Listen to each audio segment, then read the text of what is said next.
So how about those films? Just a great lineup once again, yeah. So I have with me today Alex Westfall. She is the director of the Rose of Manila, and she's based out of LA and graced us with her presence coming all the way out to Little Vermont and Middlebury. Thank you so much for having us, for coming here. Thank you so much for having me, and thank you all for coming out. It really means a lot. So can you tell us a little bit about the background of the film and the inspiration behind it? It feels like such a specific story. Yeah, it's definitely very specific. So I grew up in Manila, the Philippines, and that's where my mom's from.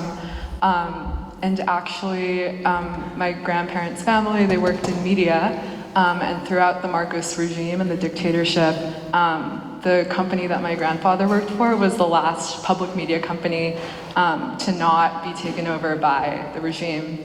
They refused, and my mother and her siblings were actually threatened by the dictatorship. So that's when they moved to Los Angeles, and LA is where my mother met my father. So there's this kind of really strange cosmic entanglement. Sometimes I think that, if not for the regime, maybe I wouldn't have been alive. So that sort of existential, psychological, and cosmic connection is what compelled me to make this film. I think a really big driving question of it was, is evil innate or is it learned? And I don't think the film provides any answers to that, but hopefully, it provides a new way of looking at Imelda.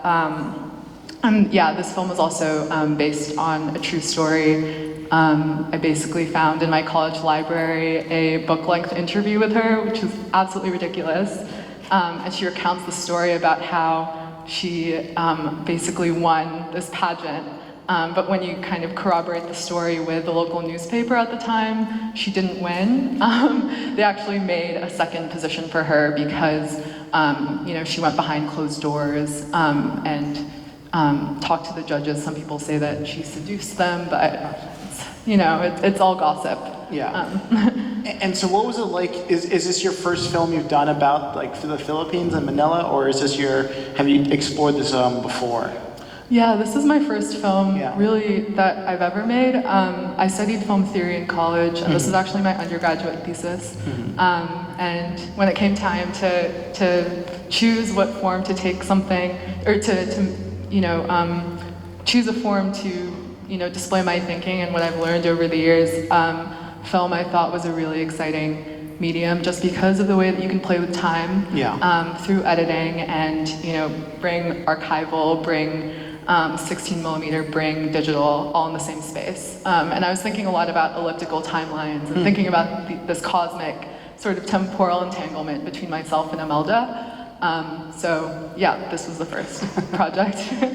Yeah, I really liked your decision to make the film more square, 4:3, and then also kind of go back and forth between you having it feel more archival, but then more broadcast.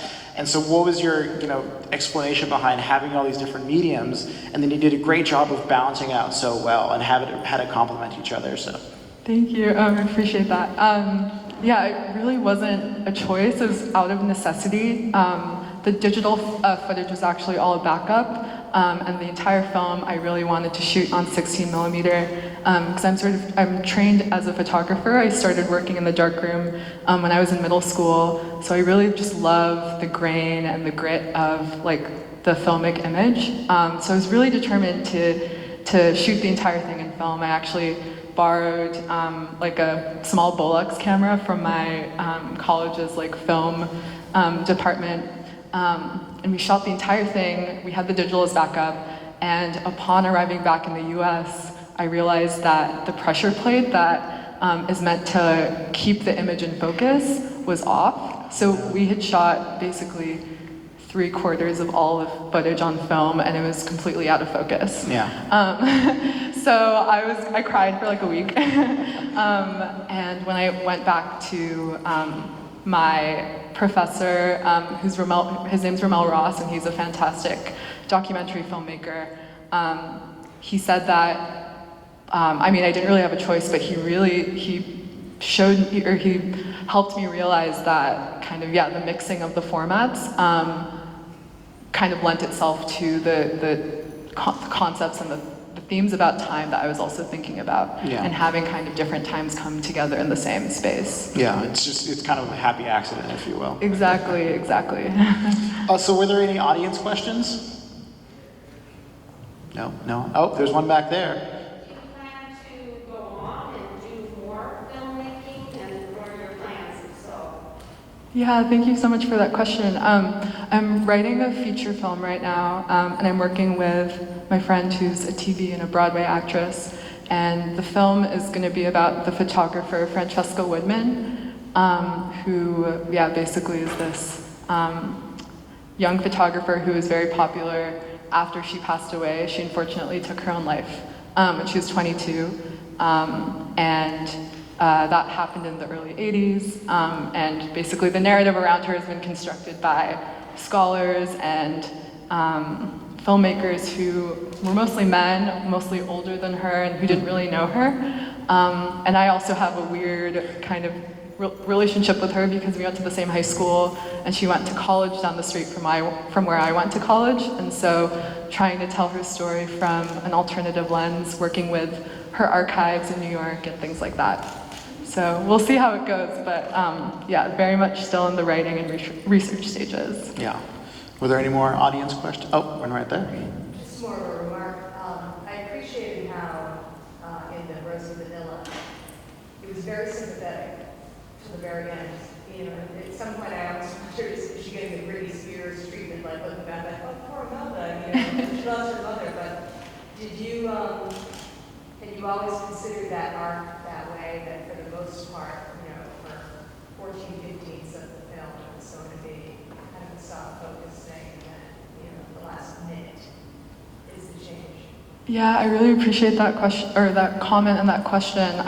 So sort of going back to the decision to bring or keep the film at like a 4:3 ratio, that's sort of partially like a reference to the way that Marcos sort of brainwashed the country. It was all taking place on network television, so everyone was watching on their little square TV screens. When he decided to make the curfew for the entire country, that's how people saw it.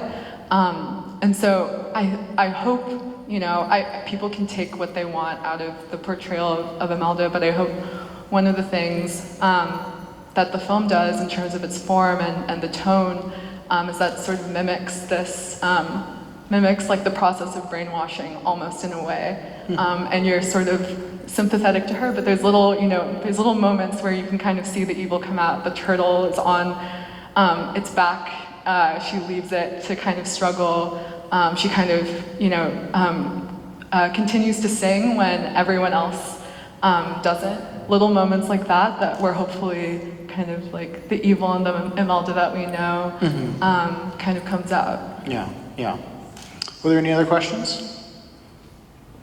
No, I like your use of symbolism in that. I think you held in a lot of shots of just like props and objects and signage. So can you tell us a little bit about that and like those choices you were making?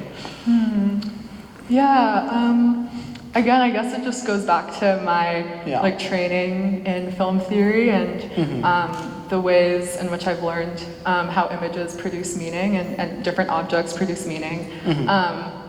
It was also partly out of necessity, I really wanted an animal to be in the film somehow. I don't really know why. That was just something I really wanted to have, and my uncle happened to have a turtle, so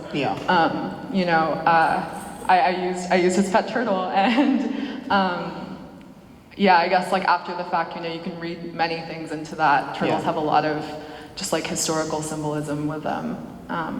But a lot of the objects and the art direction and stuff just came out of necessity, and we didn't really have a budget, so it was just friends and family were basically the entire crew. We hit it really well. Thank you.